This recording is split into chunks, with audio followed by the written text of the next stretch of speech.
Akhirnya tebus $1.000 teman-teman, dan sebelumnya selamat datang di channel Handoko PS. Di video ini saya akan berbagi pengalaman sekaligus cara optimasi yang saya terapkan di Shutterstock untuk menghasilkan dolar tentunya.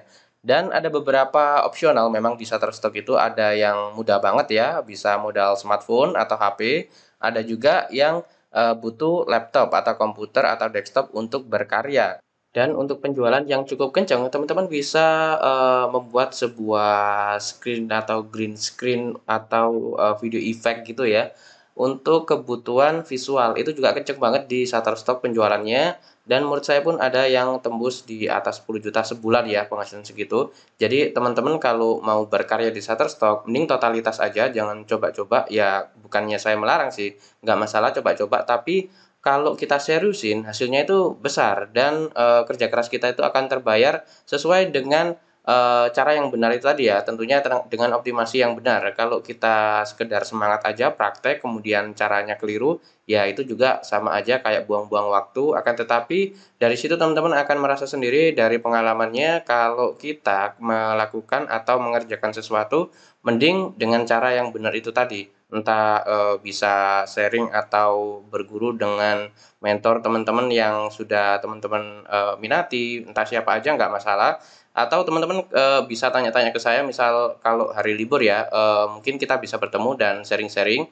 Untuk nomor WA atau kontak WA saya bisa dilihat di deskripsi video ini atau di komen yang saya ping. Di situ ada nomor WA saya, silakan kontak nanti janjian gitu. Tapi saya bisanya hanya waktu libur aja ya. Kadang Minggu atau kalau hari biasa terkadang itu Selasa. Jadi kalau hari-hari yang lain kadang saya sibuk ya, karena banyak banget bisnis yang saya jalani. Sudah lebih dari 20 bisnis yang sudah saya jalani, jadi banyak banget. Ya mending sibuk di dunia bisnis ketimbang sibuk keluyuran yang nggak menghasilkan. Itu kalau menurut saya pribadi sih, mungkin beda orang beda pendapat, yaitu wajar dan saling menghargai aja. Oke, langsung saja saya bagikan ilmunya atau cara saya menghasilkan dolar di Shutterstock. Bisa dilihat di bagian atas ada banyak banget kategori. Rekomendasi saya ada 3D. Bisa di-scroll ke bawah hingga ke halaman. Nah, ini bisa dilihat teman-teman, top stock image search. Jadi yang paling top itu ada 3 dimensi. Sementara saya sendiri itu mainnya di sini juga ya. Maksudnya ya apa namanya, desain yang semi-semi 3 dimensi gitu. Dan yang kedua ini ada abstrak. Nah, ini desain abstrak sangat mudah banget. Mungkin buat teman-teman yang punya smartphone, yang mungkin sudah memenuhi syarat ya untuk instalasi Adobe Illustrator Draw, ini bisa mencobanya karena di sini kita bisa membuat karya itu tadi dan dijual di Shutterstock. Nah, ini kita bisa kerja modal smartphone doang, teman-teman. Dan itu kan kalau dulu itu ya mungkin mustahil ya. Tapi kalau buat apa namanya, CS atau customer service aja melayani pelanggan-pelanggan, kalau bisnis online yang dulu online store itu bisa aja pakai smartphone. Tapi kalau sekarang smartphone pun bisa digunakan untuk membuat desain menggunakan Adobe Illustrator Draw karena sudah muncul versinya dan sudah apa namanya, penggunanya itu sudah 122.731. Ini sebenarnya lebih karena yang ngasih rating itu sejumlah ini, belum yang nggak ngasih rating atau asal download terus digunain. Ya kayak saya biasanya kalau download nggak saya kasih rating sih, saya pakai aja. Sampai sekarang saya gunain Illustrator aja nggak saya pakai rating, tapi kalau temen tanya pakai apa ya saya jawab rekomendasinya ya Illustrator atau vektor lainnya. Kalau yang gratisan pakai Inkscape bisa. Kalau ada Illustrator Draw ini buat smartphone enak banget teman-teman, dan mungkin lebih recommended buat yang punya apa namanya iPad atau tab ya, karena layarnya gede. Kalau smartphone agak kecil. Mungkin kalau apa namanya Samsung yang Galaxy Note berapa yang pakai pen itu bisa enak juga gambarnya. Kalau pakai jari mending pakai tab atau iPad. Oke, kita lihat desainnya kayak apa. Nah, kayak gini, bisa dilihat ya. Sangat simple banget. Ada abstract art, ada abstract wallpaper, ada abstract background, ada abstract painting. Jadi apa jenisnya itu macam-macam kayak gini teman-teman. Jadi buat teman-teman yang mungkin jago desain, langsung aja rekomendasi saya masuk di Shutterstock karena Shutterstock ini potensinya luar biasa banget ya, karena marketnya itu global. Bayangin aja punya market global itu berapa juta orang itu. Sekarang kita scroll ke bawah atau kita turunin ke bawah. Nah, ini bisa dilihat teman-teman untuk karya yang lagi ngetren modelnya itu kayak gini. Ya wajar karena yang satu sama dua ini itu mungkin penggunanya di smartphone ya kebanyakan bisa dilihat ini cakep banget memang. Dan yang keempat itu juga bisa digunakan untuk wallpaper smartphone. Yang kelima ini juga, sementara yang keenam ini mungkin ke apa ya untuk penggunaan ads atau sejenisnya lah. Nah, kalau yang ketujuh ini illustration. Jadi background tapi modelnya itu ilustrasi. Jadi ya bisa dilihat lah. Dan abstrak ini untuk opsional aja ya. Yang saya rekomendasikan untuk pemula itu ada di icon, teman-teman. Saya akan bukakan di kategori icon. Nah, bisa dilihat icon ini gampang banget ya, gampang banget dan kita optimasinya juga mudah banget. Misal kita buat sebuah icon dengan objek pizza sebagai konsep dasar. Sebentar saya bukakan.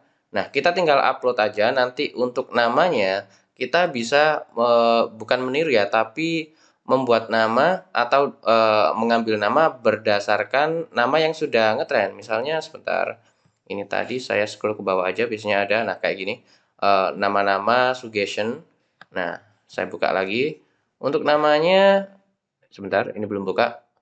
Nah, di bagian sini teman-teman bisa dilihat ya, bisa vektor icon. Nah, ini kurang kurang bagus sih menurut saya, mending yang ini aja sih, yang ini. Bisa icon modern, sebenarnya modern bisa icon ya. Kalau kita apa namanya bahasa Inggris kan ini agak kebalik. Jadi modern bisa icon in vector style. Nah, kayak gitu. Nah, kalau kita sudah bikin judulnya, ya anggaplah judul itu mudah ya, tinggal kita masukkan sesuai dengan ikonnya sendiri atau objeknya. Nah, yang penting itu di sini teman-teman. Sebentar, show all. Nah, ini ditunjukkan semuanya. Kalau ini tadi, itu ditunjukkan cuma sedikit. Nah, kalau kita tekan show all, itu semuanya akan ditunjukkan. Nah, ini kita copy teman-teman. Tapi kita salin itu dari item yang ini ya, yang ada di atas-atas ini atau yang sedang trending gitu. Sehingga icon yang kita upload di Shutterstock atau karya yang kita upload di Shutterstock itu secara tidak langsung nanti akan mengikuti atau mengekor. Mengekor itu maksudnya, nah ini kan tadi yang saya buka ya, ada di sini nih. Nah ini adalah ekornya.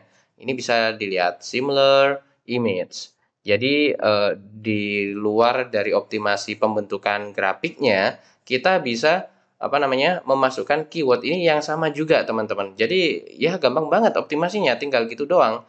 Jadi teman-teman yang pemula ada aja sih yang datang ke saya secara langsung ya, bertemu di tempat saya, kemudian saya cek karyanya ternyata, apa namanya, keywordnya ini itu ya kayak apa ya, dia waktu memasukkan itu kayak bener-bener nggak ngerti sama sekali. Jadi asal klik klik klik klik di, keyword suggestion-nya aja waktu upload di Shutterstock ini, sehingga relevan nggak relevan itu masuk. Nah, sementara, keyword itu memiliki fungsi untuk pencarian, maksudnya itu buyer yang ingin mencari suatu objek di Shutterstock ini akan mencari menggunakan keyword dan baru menemukan apa namanya icon kalau di icon ya sesuai yang dia cari. Nah, disitulah baru akan apa namanya mendapatkan view dan view itu bisa terkonversi menjadi closing kalau buyer tadi mendownload atau membeli icon kita. Nah, untuk di apa namanya sektor itu sih mungkin lebih ke arah tampilan ya dalam arti pembentukan objeknya. Kalau untuk optimasi agar apa namanya mendapatkan banyak calon pembeli itu di sini teman-teman di keyword. Jadi menggunakan keyword ini. Ini sangat penting banget atau mungkin ada dua bagian yaitu optimasi di bagian objek sendiri dan optimasi di bagian keyword. Kalau dua ini kita bisa implementasikan dengan benar, maka peluang sukses di Shutterstock itu besar banget. Tapi yaitu tadi, mungkin sebagian yang pemula itu nggak ngerti di bagian sininya teman-teman. Bikin ikonnya bisa, tapi optimasi di keyword itu dia ngasal. Hanya menggunakan keyword suggestion saat dia itu upload di Shutterstock aja. Karena ada opsional yang memang ditunjukkan dari sistem Shutterstock-nya sebagai keyword suggestion. Tapi nggak semua di keyword suggestion itu relevan dengan objek yang dia buat. Jadi kita butuh untuk melakukan optimasi secara manual dengan cara ya ini teman-teman. Kita mengambil keyword yang ada di trendingnya.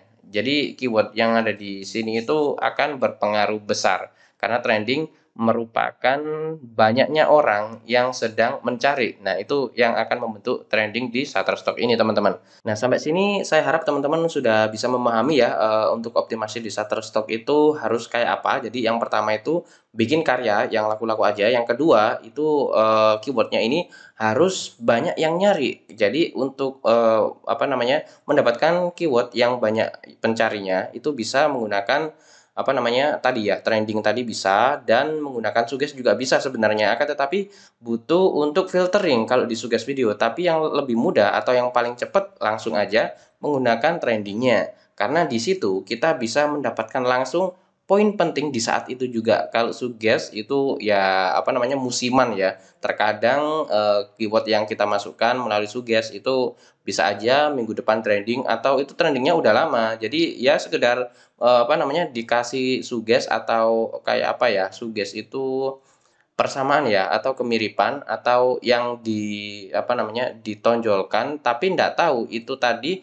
kapannya. Yang pasti suggest itu hanya mereferensikan bahwa item kita itu kemungkinan tepat menggunakan keyword ini. Tapi ya itu tadi kita butuh untuk filtering ya, atau menfilter keyword-keyword yang dari suggest. Kalau dari sini dan itu objeknya udah serupa kayak gini misalnya, atau di kategori yang sama, ini kan bentuknya pizza ya yang terpotong, mungkin kita bikin pizza yang 3 potong gitu, jadi nggak sekedar bulat ya, kita tetap pakai keyword ini teman-teman. Jadi sudah apa namanya, terkonversi secara langsung dari trendingnya sendiri. Kalau kita pakai suggest video belum tentu juga kita mendapatkan suggest video yang tepat. Terkadang suggest video itu kadang itu nggak tepat juga teman-teman, karena secara pengalaman saya pribadi lebih enak itu pakai yang ini ketimbang suggest video. Ya kalau relevannya tinggi banget suggest video saya pakai, tapi kalau sudah mentok ya, karena di Shutterstock ini kan harus banyak keyword, jadi waktu kita masukkan itu kadang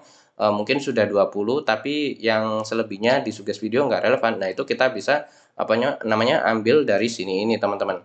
Oke teman-teman, mungkin sampai di sini dulu untuk video optimasi di Shutterstock agar bisa mendapatkan sales atau pendapatan di Shutterstock dengan cepat, tentu dengan karya yang laku ya. Jangan asal bikin karya, karena kalau cuma keywordnya doang yang memiliki pencarian tinggi tapi karyanya nggak bagus ya sama aja hanya mendapatkan impression doang.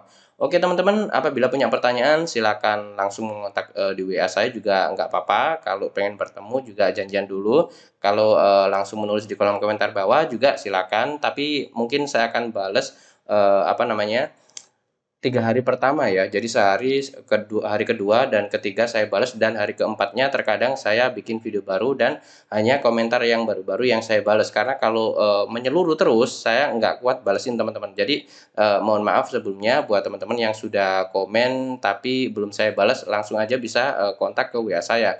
Oke teman-teman, jangan lupa tekan like untuk video saya ini dan subscribe channel Handoko PS sehingga teman-teman bisa mendapatkan video-video baru setiap kali saya mempublikasikan video baru di channel Handoko PS ini.